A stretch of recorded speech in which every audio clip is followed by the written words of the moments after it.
Hi guys. So we are at the processing plant at Howlett Hall.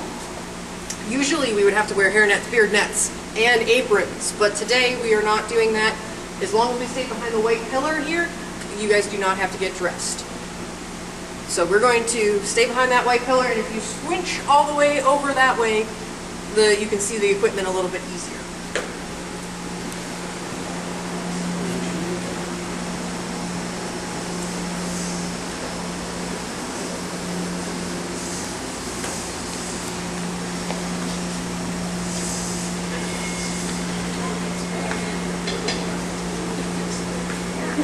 So we were able to use this facility because Dr. Signorini and Dr. Simons were able to orchestrate it right before tomato season to get us in. This is a full processing facility for tomatoes and other foodstuffs, which is amazing. We brought the pawpaw fruit here and were able to store it in walk-in coolers overnight, which brought the temperature of the fruit down significantly and kept them from ripening any further.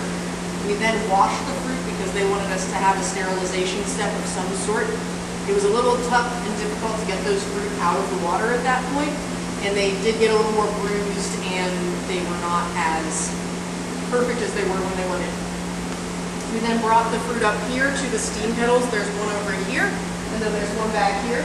These bring water up to almost a boil, and they are our blanching step. So this would be comparable to boiling a pot of water on the stove at home, whereas at home I can get about a pound into a 22-quart stainless steel pot.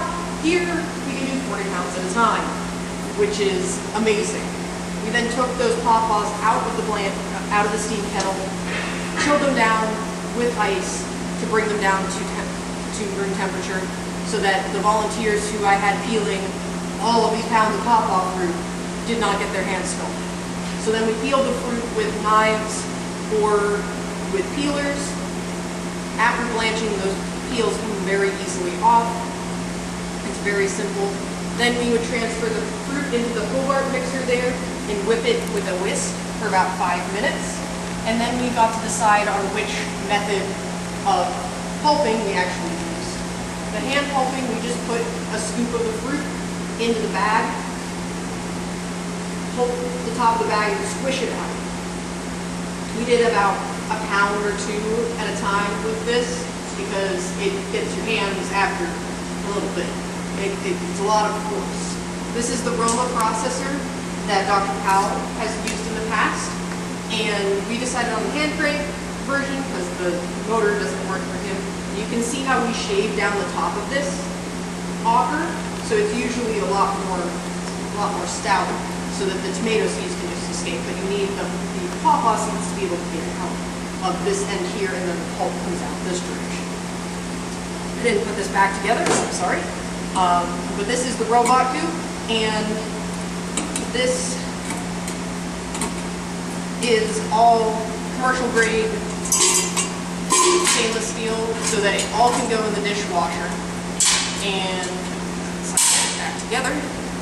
So the pawpaw fruit goes in up here, and then the pulp comes out this chute, and then out of this chute right here, the seeds will come out. We tested this with the smaller size mesh. This mesh we're going to test this year, and it is all easily washable. Besides, the chute down here is a little hard to reach, and you need some sort of spray nozzle to spray it out. This with the plastic is not as easy to wash, and it was a lot harder to clean up.